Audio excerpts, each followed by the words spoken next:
Joey from DKOldies is a man. Is DKOldies a scam? No. Skip it up and that up. Look, I know I've been reviewed DKOldies, but there's a reason for that. DKOldies is like the business version of Quantum TV in 2023 without like the bigoted, hateful stuff. They're just a scam of a business, but they just seem to, every day it's something new and exciting with them. And by new and exciting, it means that they're scamming someone else. And it's not that these people don't have evidence. They have the receipts to back it up. Well, Jacob R., I'll give you the backstory. He sent back his PS3 that he got from them that looked like it was in a smoker's house for 20 years to actually be refurbished. There's one piece I'll let Jacob talk about that absolutely blew my mind when DKOldies emailed this to him. And he got the console back and it still wasn't refurbished. And we're going to be doing a commentary here to at least show you some of the highlights from the PS3 they sent back to him. So this is Jacob R's channel. I'll have a link to it below in the description. Another YouTuber's channel. I have no issue with putting a link in there. Or actually I'll have a link directly to his video. I suggest you go sub to him too.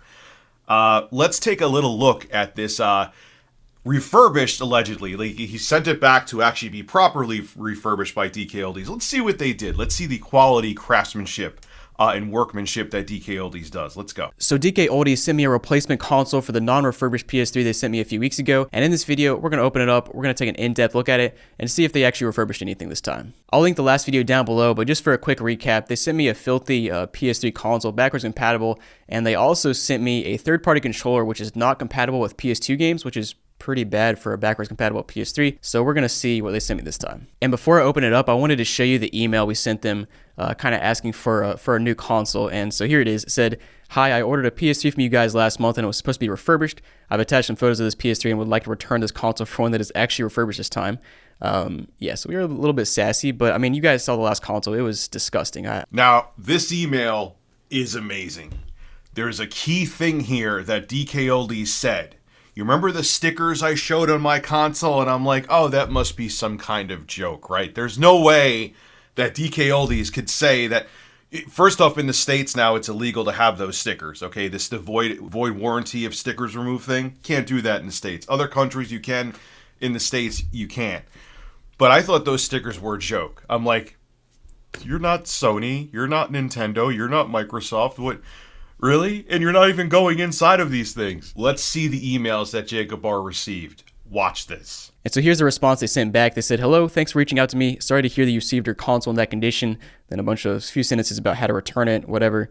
And then here's the funny part. They said, "For future reference, opening up a console does void the warranty, but I talked to my department lead and we'll be sending out a replacement and we'll work with you here." So they're saying they're only sending out a replacement because it's just like a special case. Like, usually we don't allow people to open up their console and see that it hasn't been refurbished, but we'll work with you here this time. So just, I don't have many words for that, just kind of funny. But let's go ahead and open this console up. And now, as you can see, the label clearly is from DKOldies. Some people don't believe me for some reason, but let's go ahead and open it up now. All right, we got it sliced open. So let that sink in. The stickers that they have, I've opened up all the consoles. I wish I kept one now. They have a DKLD sticker, and if you peel it, it's like the void warranty stickers, where it keeps kind of like a watermark on where you pulled the sticker off. They actually say, oh, you pulled the sticker off, it voids the warranty. You know why they do that, right? They're not actually refurbishing the consoles. They jack up the prices because they're saying they refurbish the consoles. I have another one coming from DKOldies, an N64, okay, which I almost spent $300 on. It actually went under $300 thanks to Honey for finding coupons. I'm not sponsored by them here, but they actually found coupons. It was awesome. So here's what they're doing. They're not refurbishing the consoles. They're putting out misinformation, literally videos saying they're refurbishing the consoles. And what they're doing with those stickers is it's like, hey, we don't really have to refurbish the consoles. We could pretend that we did with these stickers so people won't go inside of them and see we did crap work. And then what they're doing to cover their asses even more is giving a year warranty. So it's like, all right, we have a huge profit margin because we're jacking up the prices, lying to people, saying that we are refurbishing the consoles, and we're de-incentivizing them from looking inside, because if they do, we'll say their warranty is void. Oh my, tell me factually that this company is not a scam. Please try to white knight for them now. I know there's like 2 people out of every 3,000 that are. How could you defend that? That is unbelievable. Oh, gee, I wonder why I'm making another video today. Anyway, let's go. Yeah, I'm going to show you a couple more parts here, not the full video. Let's go. All right, so here's the console, and honestly, at first glance, I'm not sure it looks any better than the last one. It's extremely scratched up. You get some pretty big scratches on the top. One right there, another right there, one right there. There's just tons of scuffs on it. So the outside of the console is scuffed up, but it's an old fat PlayStation 3. The bird could fart on it from a mile away, and it would have scuffs on it. That I hate shiny plastic, okay? For some reason in the mid-2000s, everyone thought like shiny plastic was smooth and elegant and luscious, but it's not. Like, shiny plastic should not be used on anything because it just gets scuffed. So even if the outside is rough, whatever, especially with the PlayStation 3, it is what it is. But if the inside was in good condition, you could deal with that anyway. You know, who cares what the outside, if they put fresh thermal paste to make sure the caps aren't swollen, if they're cleaning the laser or replacing the lasers inside, it could have the scratches on it. But do you think they refurbished the inside of it? Now, this is the part I'm skipping. He tried PS2 games, PS3 games. The system did work, okay? So he does what I do. It's smart because if you would open up the console before you tried it, DKOldies could always fall back on, well, you broke it. So you always have to do that first, because if you don't, they're going to try to put the blame on you. They're already saying that we're jealous of their success, so we have to cover every corner. Let's continue. So I have the top cover off now, and it does look a bit dusty in here. It's not like super dusty, but it does tell me that they probably did not open this up and clean it out, because like, why would there still be so much surface dust right here? All right, time for the big reveal here. And here we go. Oh, that's my bad. I didn't mess anything up. Let me unclip this real quick. Yeah, I definitely did not open this up because it's still, I mean, obviously this is very nitpicky about being dusty, but the fact is that we're trying to investigate if they're actually opening consoles up and cleaning them out. And like, when is that dusty? That means they're not. So there was, like, when you take off the top of the PS3, like the out exterior casing, inside there was dust. That's already not a good sign, especially when you know a customer wants to get a replacement. I may have made a mistake before where I said he had sent it back to be refurbished. They just sent out a replacement. You would think that especially when you know it's a YouTuber who's been getting a bunch of views on this too. He gets the same amount of views as I do on these videos, okay? Wouldn't you want to make sure that you dot the I's and cross the T's? I almost said dot the T's and cross the I's. You blew it. Wouldn't you want to make sure that you're like, look, we're going to do good this time? No. Now, let's see if they change the thermal paste. I would still forgive them with the condition of this console, even with the dust on the lid, if they change the thermal paste. Here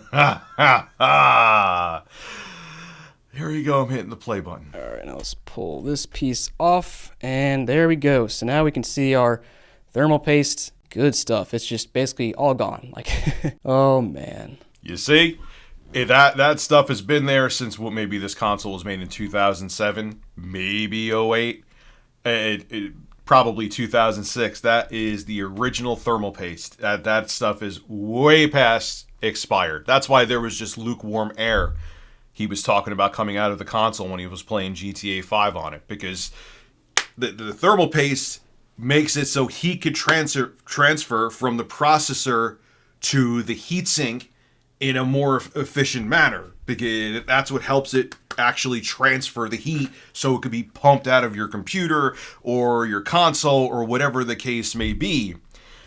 This thermal paste wasn't doing it because it's so old and crusty, it wasn't able to actually transfer the heat to the heatsink. Especially with these older PS3s, DKOldies, really? And you're gonna lie to this guy and tell him that you actually refurbished it? What a joke, man. There's dust and dirt stuck around the thermal paste. That's how old, oh god. That's how old it is. I wonder, he didn't check. I wonder if you see in the corner there's a CMOS battery to keep, I wonder if they replaced that. Probably not. Of course not. Why am I even asking? Why am I even asking? They didn't even get close to going this deep in this console to refurbish it. Look, I'm going to keep making videos about this. It fascinates for two reasons. Personal reasons, too. Yes, it gets viewership. And two, it fascinates me. It's amazing to me that this company is getting away with doing this. And what all their only response is to block and just put videos in, hoping to push ours down in the algorithm. They nail us with shorts. I'm going to have to start making shorts on DKOldies, letting people know they're scams, because I know what they're doing. Because here is the thing about shorts and TikTok videos. People who get those short burst videos, a lot of times it's like, I'm going to say it, it's like soccer moms and people who, they want simple stuff to digest. They don't care about the deep dive stuff. They don't care about opening up consoles. They may have not touched a controller since 1998, and they just want to get some nostalgia. And because DKOldies gets a bunch of views, it shows up in normies' feeds. I hate using that word. It's probably going to be dated soon, but it's true. Normies is a good term right now. And they're like, oh, wow, it's retro, so of course that N64 should be $300. Oh, I'm going to go buy it. And they say they refurbish it and give a year warranty. They ain't opening them. They're not opening them. But they know the people who watch those TikTok videos or the shorts on YouTube, they're not going to pay attention to that. And they're going to just think, oh, it's refurbished. They're going to see a stupid-ass sticker on the back from DKOldies de-incentivizing you from opening it. And they take advantage of people that don't know any better. Again, I will repeat it. If they were just selling stuff as is and selling it overpriced and people were just buying it and they weren't saying they were refurbishing it, you could question if that's ethical or not, but I wouldn't even be making videos. Look, that's the consumer's choice that they want to spend that much. But you're offering a service that you flat out are lying about and are not doing what you say you are doing, and willingly putting out videos saying that you refurbish consoles. Hell yeah, I'm going to continue to call you out. And many other YouTubers are too. And hopefully the word continues to get out there that DKOldies is a scam. This is Rich of Review Tech USA signing out. Have a good one.